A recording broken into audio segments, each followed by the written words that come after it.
Eu vou convidar os irmãos para abrirem as suas Bíblias. Primeiramente, queremos saudar a todos com a paz do Senhor, com a graça do nosso Senhor Jesus Cristo, e convidar todos a abrirem as suas Bíblias no Evangelho de João. Nós vamos ler o capítulo 7, do verso 1 e 2, depois o capítulo 8, capítulo 7, de 1 a 2, aí eu vou dizendo os textos que a gente vai ler. Evangelho de João, capítulo 7, de 1 a 2, primeiramente. Deixa eu ver, temos visita pela primeira vez? Não. Então, primeira vez é visita, daí a segunda, terceira já de casa, já faz parte aí da comunidade, tá bom, irmão? Ok, então, João capítulo 7, de 1 a 2, a palavra do Senhor diz assim: passadas estas coisas, Jesus andava pela Galileia, porque não desejava percorrer a Judéia, visto que os judeus procuravam matá-lo. Ora, a festa dos judeus, chamada a festa dos tabernáculos, estava próxima. Verso 37 e 38. No último dia, o grande dia da festa, levantou-se Jesus e exclamou: se alguém tem sede, venha a mim e beba. Quem crê em mim, como diz as Escrituras, do seu interior fluirão rios de água viva. E agora o capítulo 8, do verso 1 e 2, que é a base do nosso texto. João 8, de 1 a 2, diz assim: Jesus, entretanto, foi para o Monte das Oliveiras. De madrugada, voltou novamente para o templo, e todo o povo ia ter com ele, e assentado os ensinava.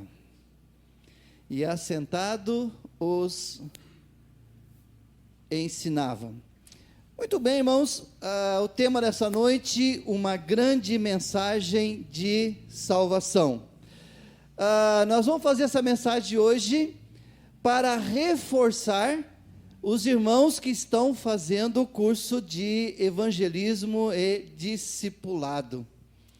Eu dei uma tarefa para os irmãos aí, metade não vieram segunda-feira, ficaram com medo. Né, Mari? Não, né? Brincadeira, Mari. Né?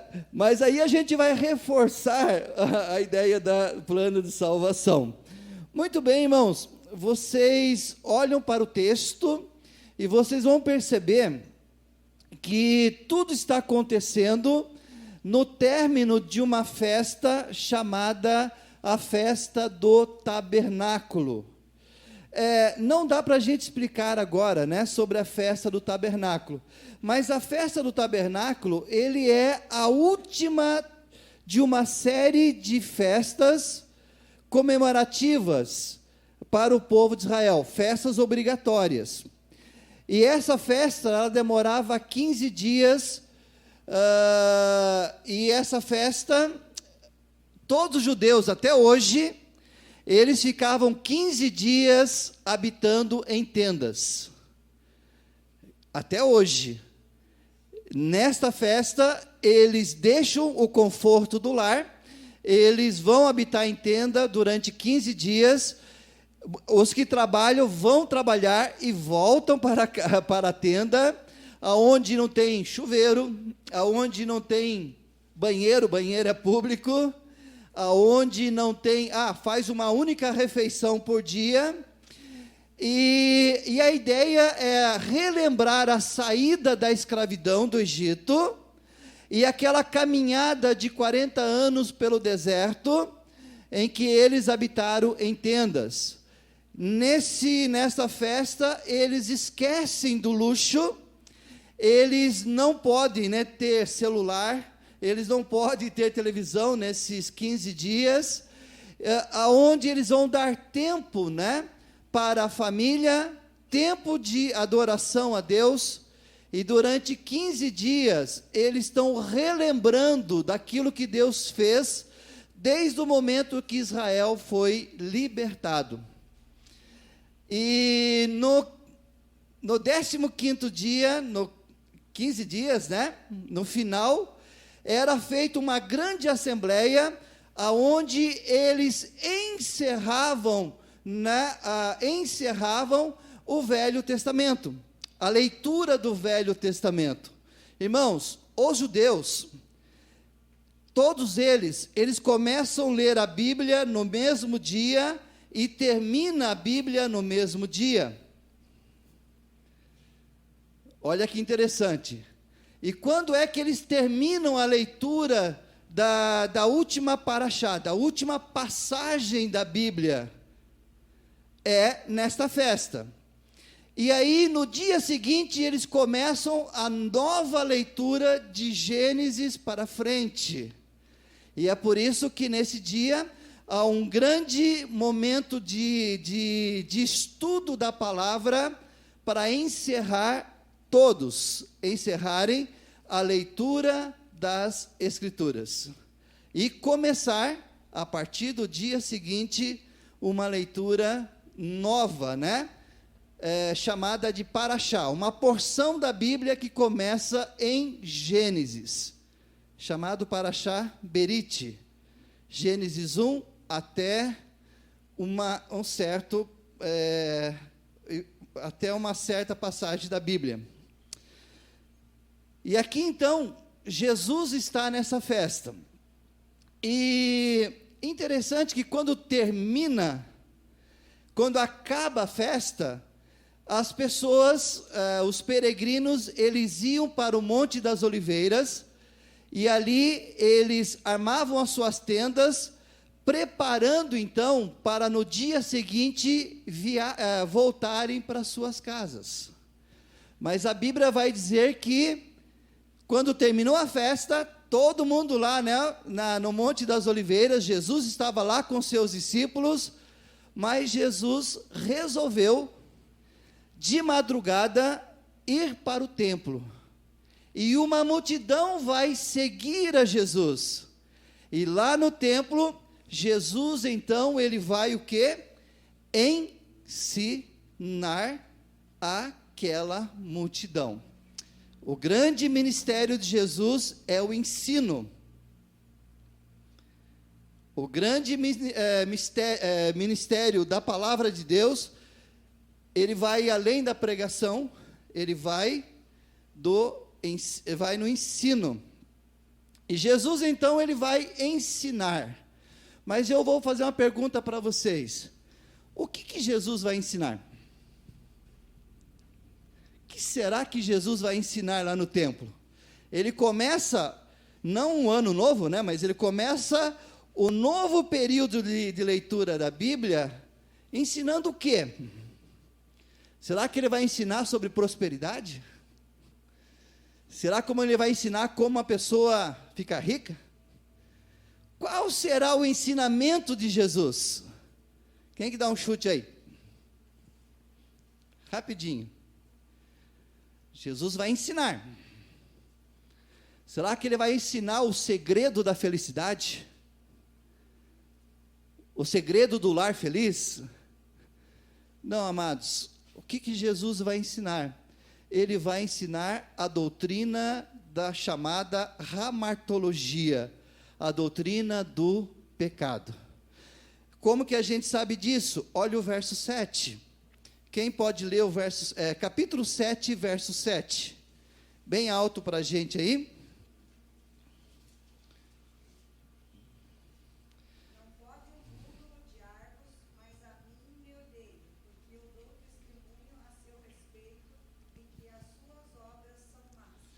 Então Jesus está fazendo o quê?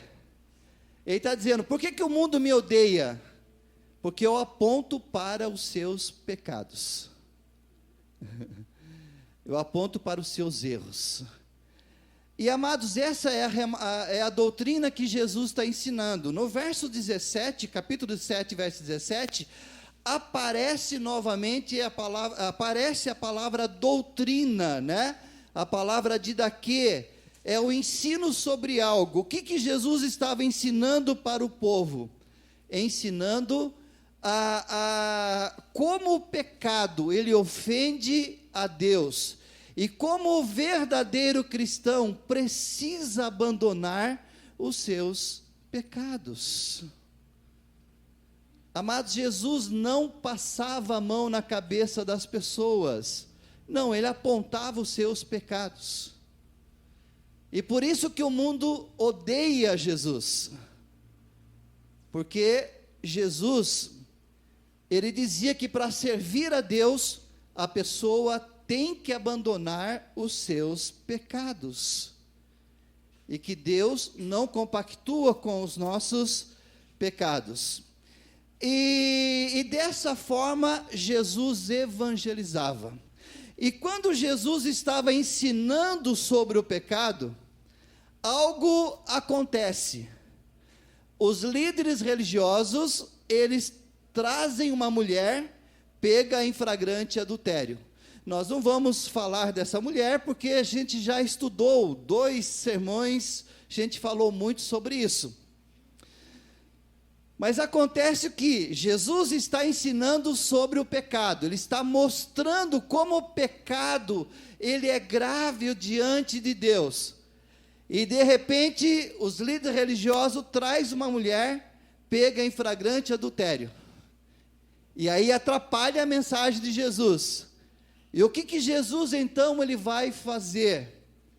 Ele vai mostrar o pecado. E aí como que ele faz isso? Ele assentado, ele provavelmente ele desenha as tábuas que Deus deu para Moisés, e como ele é apresentado como novo Moisés, eu creio que ele começa a escrever os 10 mandamentos. E aí, amados, nós vemos que Jesus agora, não só ele ensina sobre o pecado, mas ele mostra o que é o pecado. E nesse momento, Jesus então, ele aproveita a oportunidade para evangelizar, para discipular aquela multidão. De que maneira ele vai evangelizar? Qual o método que Jesus ele usou para evangelizar? Jesus ele usa o método de 5 pontos, no qual nós estamos aprendendo na segunda-feira. Apesar que nós aumentamos para 9, né? Mas 5 pontos Jesus usa para evangelizar uma multidão. E é esse método que nós vamos ver nessa noite. Então, como que Jesus ele vai evangelizar, aproveitando que ele está falando sobre o pecado, ele está mostrando o pecado do povo. A primeira coisa, o primeiro ponto que ele começa a ensinar sobre essa grande mensagem da salvação, é que todos somos pecadores. Todos, sem exceção, somos pecadores. E ninguém tem o direito de julgar e condenar ninguém. Todos são pecadores. E como que Jesus ele mostra isso? Ele mostra isso quando as pessoas trazem aquela mulher, aponta o pecado dela, e Jesus então, agora escrevendo na areia os 10 mandamentos, ele então pergunta: quem não tiver pecado, atira a primeira pedra. Ou seja, quem aqui é sem pecado? Pode tirar a primeira pedra. E aí, algo acontece de maravilhoso nesta hora, nessa madrugada em que Jesus estava ensinando, né? No verso 9, a Bíblia diz que há uma manifestação do poder de Deus, há uma manifestação do Espírito no coração daquelas pessoas. Amados, quando é que o Espírito Santo se manifesta? Quando aponta-se o pecado. Amados, quando a Bíblia fala de avivamento, muitos pensam que avivamento é o poder de Deus para fazer milagre, mas a primeira ação de um avivamento, de um verdadeiro avivamento, é pessoas caindo no chão, de joelhos, arrependidas, pedindo perdão pelos seus pecados. Quando é que Jesus se manifesta? Quando é que o Espírito Santo se manifesta? Se manifesta para convencer as pessoas dos seus pecados. Olha que diz o verso 9, quem pode ler bem alto aí? Mas ouvindo eles esta resposta, e acusados pela própria consciência, foram se retirando um por um, a começar pelos mais velhos até os últimos, ficando só Jesus e a mulher no meio do restante. Viram a manifestação do Espírito? Ele sendo acusado pelas próprias ou pela própria consciência. Isso quer dizer, amados, que o Espírito Santo, que convence do pecado, da justiça, do juízo, estava agindo ali no templo, estava manifestando o seu poder de convencimento de que todos nós somos pecadores, sem exceção. E por isso, começando dos mais velhos, todos eles reconhecem o seu estado de pecado diante de Deus. A segunda coisa que chama atenção nesse texto é o segundo ponto, no capítulo 8, verso 10 a 11, é que Jesus ele vai mostrar agora, uma vez que todos são pecadores, é que todos estão diante de Deus condenados por causa dos seus pecados. É o segundo ponto do evangelismo.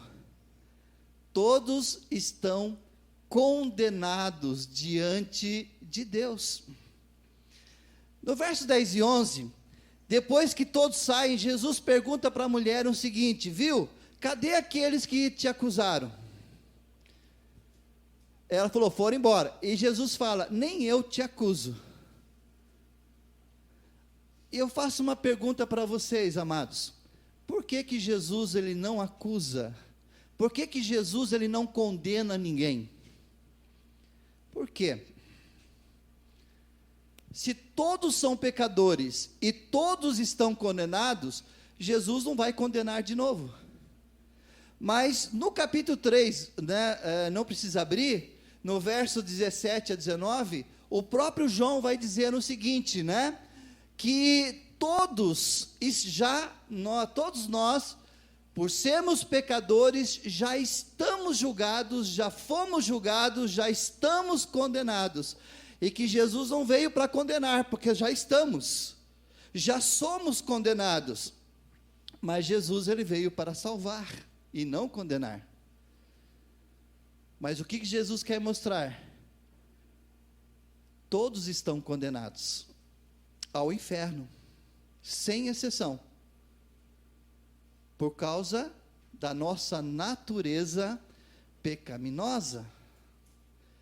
E aí, irmãos, depois que Jesus ele mostra que todos estão condenados, ele vai mostrar simplesmente que ele é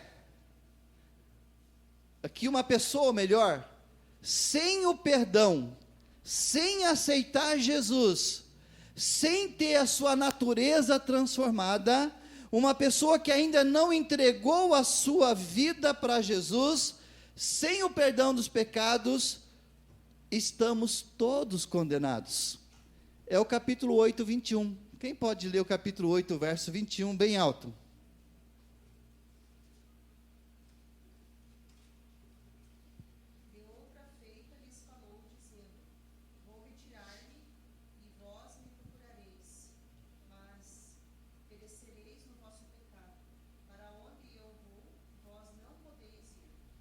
Então o que Jesus está dizendo?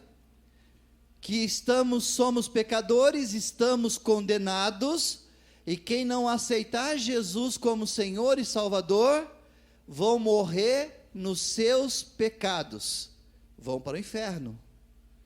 Não porque é pecador, vão para o inferno porque rejeitou a salvação, que é Jesus Cristo. Simples assim, amados. E aí, vem o terceiro ponto. Qual é o terceiro ponto? Depois de mostrar que todos são pecadores, todos estão condenados, no capítulo 8, verso 34, Jesus vai dizer que todos, sem exceção, claro, ele é a única exceção, todos nascemos escravos do pecado e precisamos ser libertos. Todos nascemos na escravidão do pecado. Capítulo 8, verso 34. Quem achou pode ler?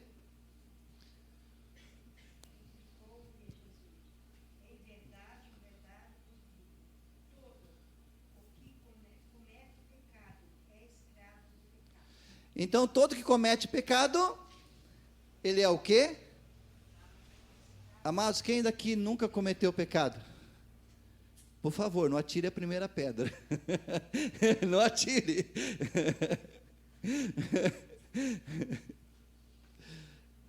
Todos. E se todos nós cometemos pecados, nós somos o quê, irmãos? Escravos do pecado. E o escravo precisa do quê? Ele precisa de uma religião? Não, ele precisa aceitar Jesus, o libertador, o novo Moisés, que veio para libertar o seu povo dos seus pecados. Aí nós vamos para o quarto ponto, né? Se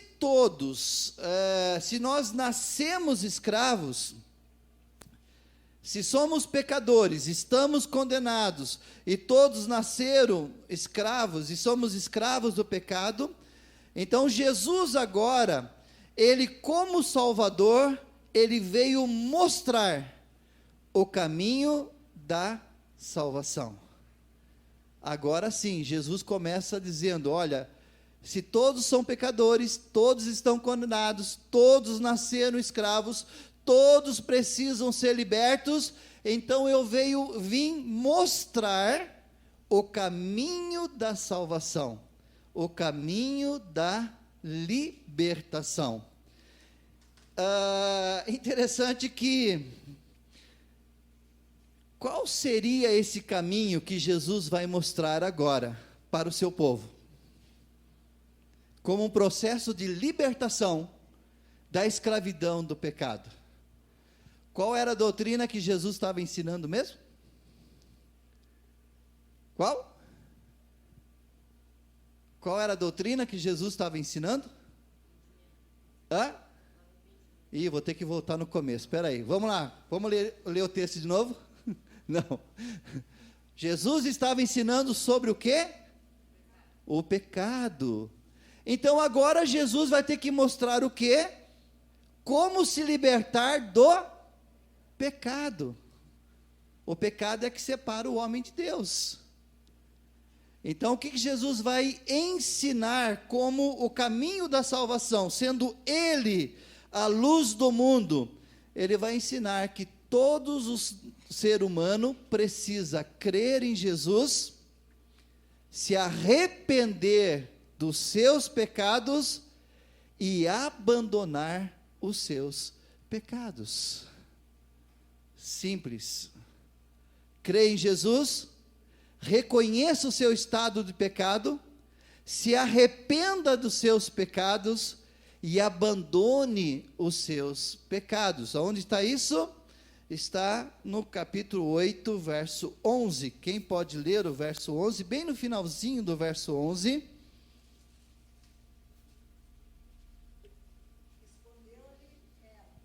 Respondeu ela, ninguém, Senhor. Então lhe disse Jesus, nem eu tampouco te condeno. Vai e não pequeis mais. O quê? O que Jesus disse para a mulher? Amados, por que Jesus é odiado mesmo? Porque ele aponta o pecado. Jesus, então, ele chegou, enrolou a mulher, passou a mão no cabelo dela e falou assim: não, você é uma pobre coitada. Não, o que Jesus disse para ela? Com poucas palavras: eu não te condeno. Vai e não peques mais. Se arrependa, abandone os seus pecados. Não viva mais na prática do pecado. Deixe, abandone. Amados, abandonar o pecado é uma forma de você dizer: eu amo a Jesus, eu amo a Deus, e eu quero viver uma vida para agradar a Deus. Por isso eu vou abandonar os meus pecados. Não vou fazer dele uma prática.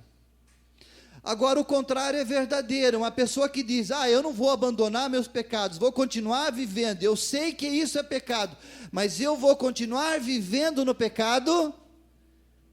Não espere que Jesus vai passar a mão na sua cabeça e dizer: coitadinho. Ele vai dizer: miserável homem que você é, miserável mulher que você é. Abandone os seus pecados, se arrependam, creia no Senhor Jesus.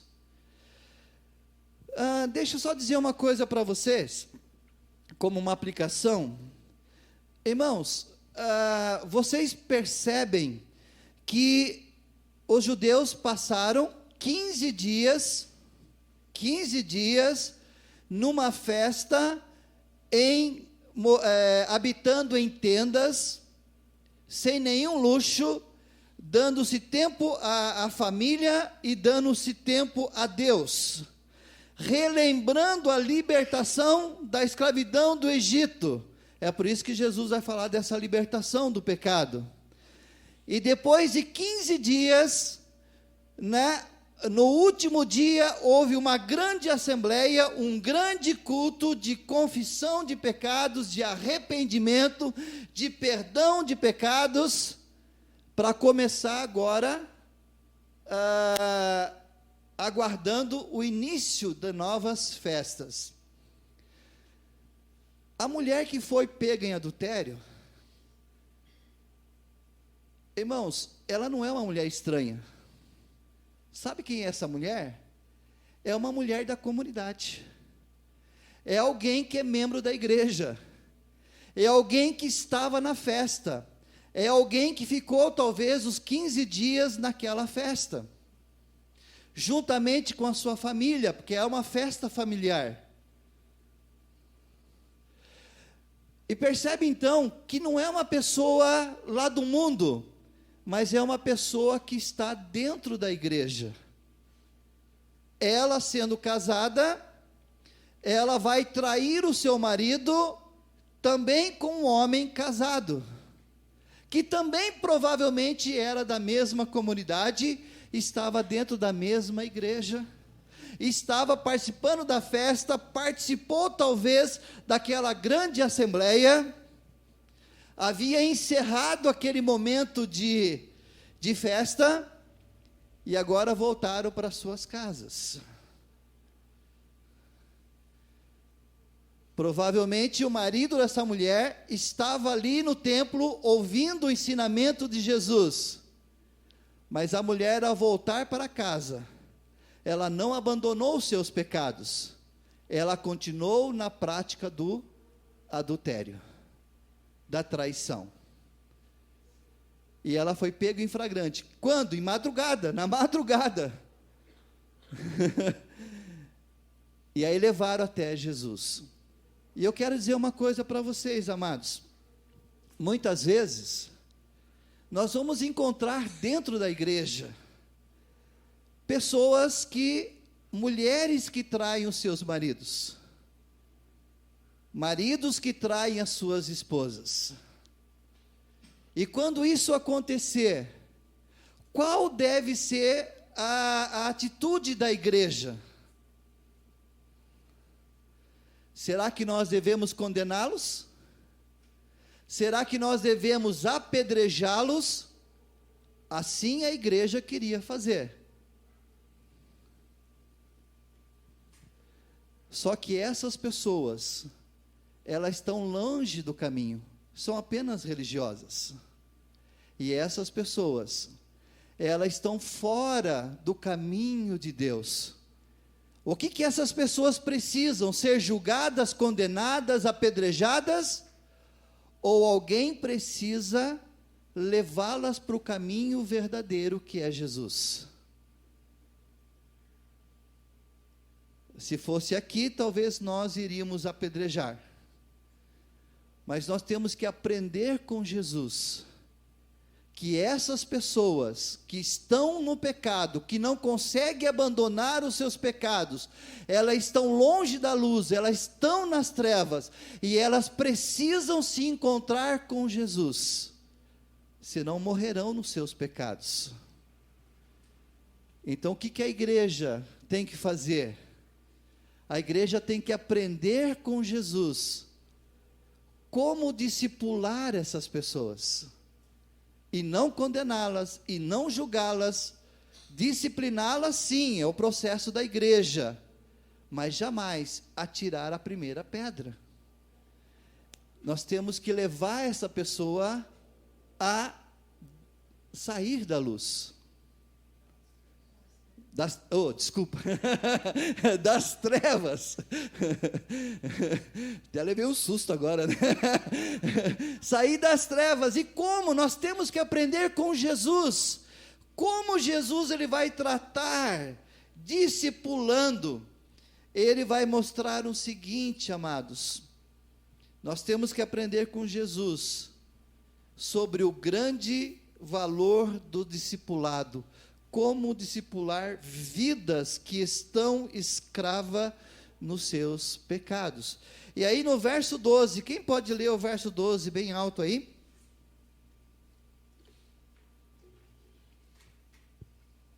De novo lhes falava Jesus dizendo: Eu sou a luz do mundo. Quem me segue não andará nas trevas, pelo contrário, terá a luz da vida. Agora Jesus está mostrando o quê? Ele está dizendo que Ele é a luz que liberta o perdão dos pecados, que liberta as pessoas. E Ele está chamando agora as pessoas para o discipulado, dizendo, quem me segue? Olha, Ele diz, eu sou a luz do mundo, quem me segue não andará nas trevas, pelo contrário, terá a luz da vida. O que Ele está dizendo? As pessoas que estão vivendo no pecado, estão nas trevas, elas precisam do quê? Mais trevas? Não, ela precisa de luz. Quem é a luz? Jesus. Nós temos que levar Jesus para essas pessoas. Às vezes, amado, nós temos que pegar um crente antigo aí, 30 anos de igreja, e sentar com ele e dizer, irmão, você está nas trevas, irmãos. Você precisa se encontrar com Jesus. Ah, mas eu estou na igreja há 30 anos, não interessa. Você precisa se encontrar com Jesus. Porque senão você vai perecer nos seus pecados. Quem anda em Jesus, não anda em trevas. Pelo contrário, terá a luz da vida. E aí Jesus então, ele vai mostrar como seguir, né? Ou seja, seguir a quem? E agora Jesus se apresenta, né? Quem é Jesus? Aliás, no verso 25, vocês vão ver que essa é a maior pergunta do texto. Todo mundo estava perguntando, mas quem é esse tal de Jesus? Ele diz que é a luz do mundo, ele é o Messias, mas quem é de fato Jesus? Quem pode ler o verso 25? Rapidinho aí.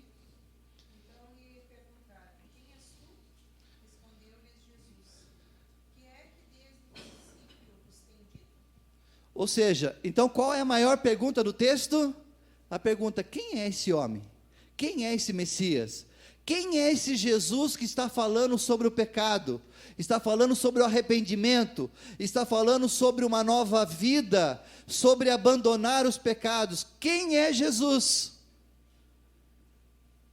E talvez, amados, muitas pessoas que vivem e não abandonam seus pecados, ainda não sabem quem é Jesus. Eu não estou falando do Jesus histórico, que todo mundo sabe, mas do Jesus, a luz do mundo, aquele que veio tirar os nossos pecados. E agora Jesus, ele vai dizer quem ele é. Então, vou só citar, 3 coisas. Primeiro, ele é Deus que se fez carne. Jesus, ele vai dizer por 3 vezes, eu sou Deus. Segunda coisa, ele é o Messias prometido, aquele que foi enviado pelo Pai. Várias vezes Jesus vai dizer, quem eu sou? Eu sou aquele que foi enviado pelo Pai, o Messias que veio para salvar o seu povo dos seus pecados. Eu sou Deus, eu sou o Messias, e eu sou o sacrifício perfeito pelos pecados. Jesus morreria para cancelar com o seu sangue os nossos pecados. Então Jesus se apresenta, quem eu sou? Eu sou o Salvador, eu sou o que vai tirar vocês das trevas, eu vou aquele que vai libertar vocês dos seus pecados, eu sou aquele que vai trazer o verdadeiro arrependimento, uma mudança de vida nos seus corações. Eu sou aquele que liberta você, de você mesmo. E aí, chegando no final, Jesus agora, ele vai fazer uma exigência para as pessoas que estão vindo. Depois que Jesus fala assim, quem eu sou? O que eu vim fazer como Deus, como Messias, como sacrifício perfeito, eu vim para libertar vocês. Assim como Moisés libertou o povo do Egito, e nós acabamos de comemorar a festa do Hanukkah, ou seja, a festa do tabernáculo, 15 dias relembrando o que Deus fez através de Moisés. Eu sou o novo Moisés que vim para libertar vocês dos seus pecados. Eu estou aqui para isso. Jesus agora, ele vai fazer o quê? Ele vai fazer a exigência do reino de Deus para quem quer abandonar os seus pecados e seguir a Jesus. No verso 30 a 36, eu vou só citar por causa do tempo, Jesus fala da primeira exigência. Qual é a primeira exigência do reino? Crer que Jesus é o Messias, aquele que veio para nos salvar. Mas nós temos que crer nesse Messias. Segunda coisa, permanecer nele. O verso 31, a segunda parte do verso 31 diz, permanecer. É permanecer segundo os seus ensinamentos. É permanecer na fé de que Jesus nos salvou e por isso temos que viver para agradá-lo. Terceira coisa, conhecer a verdade, que é próprio Senhor Jesus, os seus ensinamentos, e a verdade vai nos libertando. À medida que eu vou conhecendo Jesus, ele vai apontando para os meus pecados, e eu reconhecendo os meus pecados, eu vou abandonando, eu vou me sendo liberto agora, dia após dia, de todos os meus pecados. E esse processo dura a vida toda, até o último dia de vida. Verso 42 diz que nós precisamos amar a Jesus.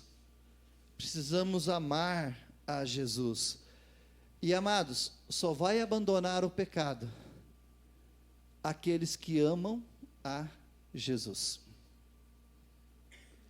Quem não ama Jesus, ele vai amar mais os seus pecados. E quem ama mais os seus pecados, é porque não ama Jesus. Nós temos que amar a Jesus, acima de todas as coisas. E aí a última coisa, Quais são os benefícios de ser um verdadeiro discípulo,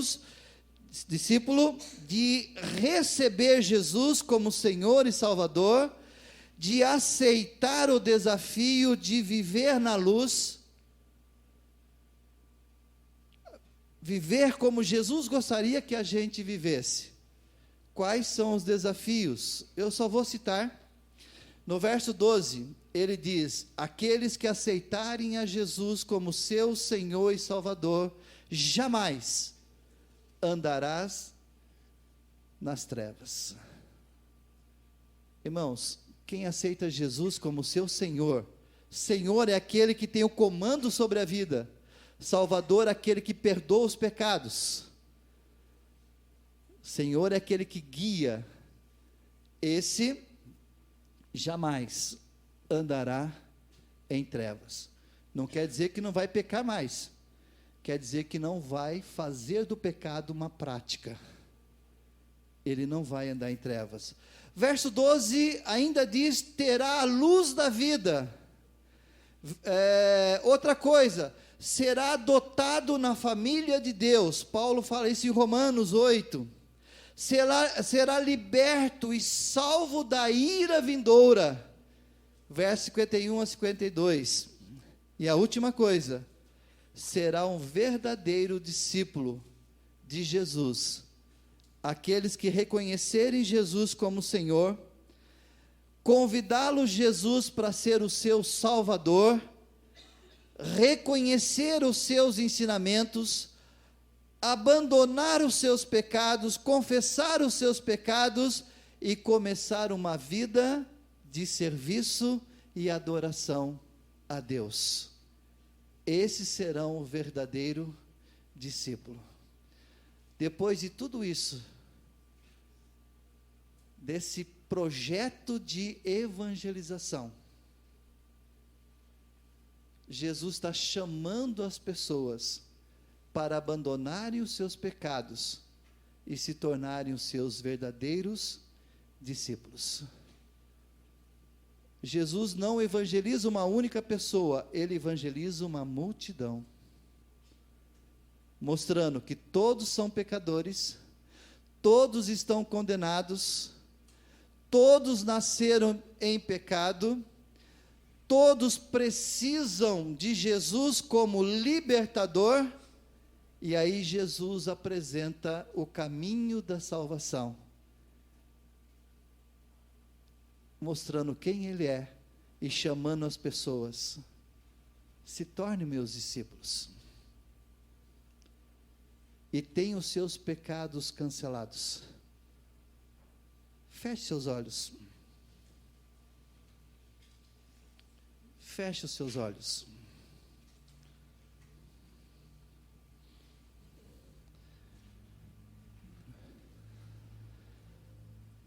Amados, evangelizar, todos com os olhos fechados, porque lá no céu não tem lugar para curioso. Todos com os olhos fechados. Jesus, ele foi um grande evangelizador. Jesus foi um grande discipulador. Jesus, ele aproveitou as suas oportunidades para apresentar o método de evangelização, levando as pessoas a reconhecer seu estado de pecado, a sua condenação, a sua limitação, a sua incapacidade de chegar até Deus, e apresentando Ele mesmo como única solução, único meio de salvação.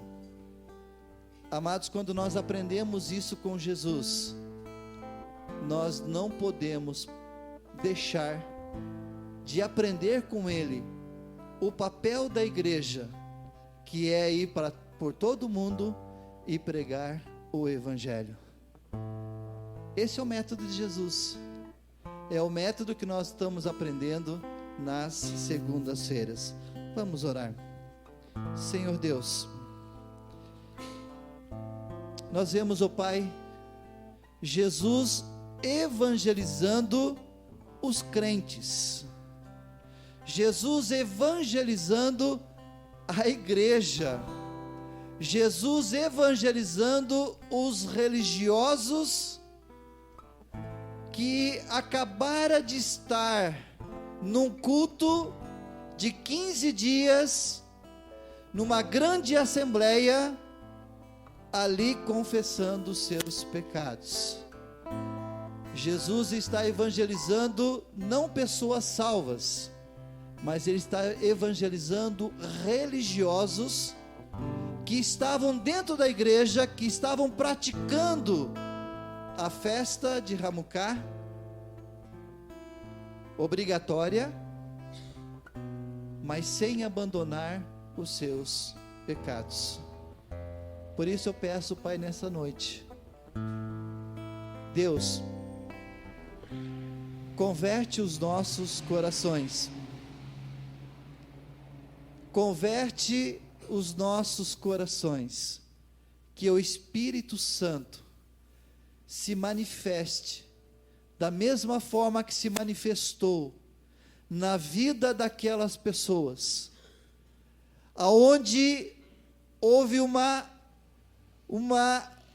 ação em suas consciências, aonde a culpa falou mais forte, e eles reconhecendo o seu estado de pecado, eles não apedrejaram aquela mulher, porque todos se viu impuros diante de um Deus santo.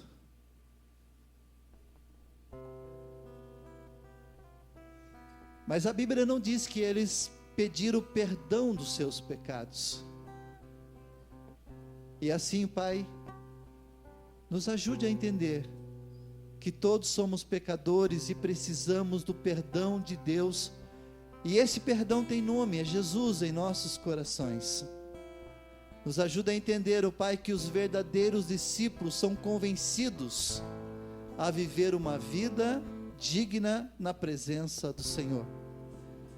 E uma vez entendendo isso, possamos levar essa mensagem de salvação, de luz, de perdão, de libertação, para aquelas pessoas que estão lá fora, precisando de uma palavra de libertação.